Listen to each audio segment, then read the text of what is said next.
Hello friends, welcome to my YouTube channel. അപ്പോൾ ഇന്ന് എൻ്റെ മോൻ്റെ ബർത്ത്ഡേ ആയിരുന്നു. രാവിലെ അച്ഛനും മോനും കൂടെ വാൾമാർട്ടിൽ പോയിട്ട് അവന് ഊണോന്ന് പറഞ്ഞ് എന്തോ ഒരു പുതിയ കാർഡ് കളിക്കുന്നത്, അതും പിന്നെ അതുപോലെ ഐസ് പോപ്പും ഇതാണ് ബർത്ത്ഡേക്ക് വേണ്ടതെന്ന് പറഞ്ഞിട്ട് അത് പോയി വാങ്ങിയിട്ട് വന്നു. അപ്പം ഇന്ന് ശരിക്കും നാളാണ്. അപ്പം നമ്മൾ സദ്യയൊക്കെ വയ്ക്കാമെന്ന് വിചാരിച്ചു.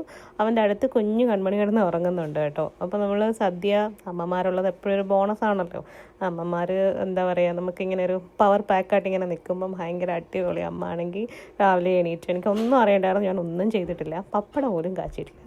അമ്മയാണെങ്കിൽ പരിപ്പ്, പപ്പടം, പിന്നെന്താ സാമ്പാർ, അവിയൽ, മോരുകറി, തോരൻ, മെഴുക്ക് വരട്ടി എല്ലാം ഉണ്ടാക്കി. നമ്മൾ പായസം മാത്രം ഉണ്ടാക്കിയില്ല. അതിൻ്റെ കാരണം നമ്മൾ പായസം ഒരിടത്ത് ഓർഡർ ചെയ്തു. അപ്പോൾ അവർ ഗോതമ്പ് പായസം കൊണ്ടുവരാമെന്ന് പറഞ്ഞു. അതുകൊണ്ട് അത് മാത്രമേ ഉള്ളൂ നമ്മൾ ഓർഡർ ചെയ്തത്. ബാക്കിയെല്ലാം നമ്മൾ വീട്ടിലുണ്ടാക്കി.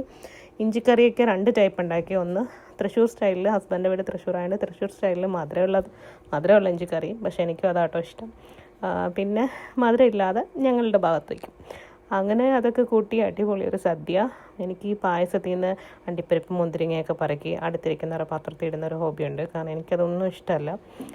പായസത്തിൽ ഇങ്ങനെ പഴം കുഴച്ച് കഴിക്കാൻ എനിക്കിഷ്ടമാണ്. സദ്യക്കൊക്കെ പോകുമ്പോൾ കഴിക്കില്ലേ അങ്ങനെ.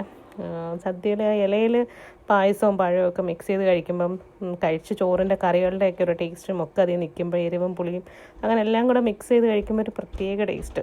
എനിക്ക് പായസമൊന്നും വലിയ താല്പര്യം ഉണ്ടായിരുന്നില്ല, പക്ഷേ മോളെ പ്രഗ്നൻ്റ് ആയതിനു ശേഷം മധുരത്തിനോടൊക്കെ ഭയങ്കര ഒരു ഇഷ്ടമാണ്. അപ്പോൾ അങ്ങനെ ഒരു നല്ലൊരു ബർത്ത്ഡേ ആയിരുന്നു. നല്ലൊരു സദ്യയൊക്കെ ഉണ്ടാക്കി. എന്നിട്ട് പിന്നെ മോനോട് ഞങ്ങളിങ്ങനെ ചോദിച്ചു എങ്ങനെ ഉണ്ടായിരുന്നു സദ്യയൊക്കെ, മോന് ഇഷ്ടമായോ എന്നൊക്കെ ചോദിച്ചു. വന്ന് പറയാൻ പറഞ്ഞപ്പോഴത്തേനും വന്നെൻ്റെ മടിയിലിരുന്നിട്ട് അടിപൊളി സദ്യയായിരുന്നു, ഒന്നും പറയാനില്ല എന്നൊക്കെ പറഞ്ഞു. അപ്പോൾ അത്രയുള്ള വീഡിയോ. Thanks for watching. അടുത്തൊരു വീഡിയോയിൽ കാണുന്നതിന് വരെ tata, bye bye, see U.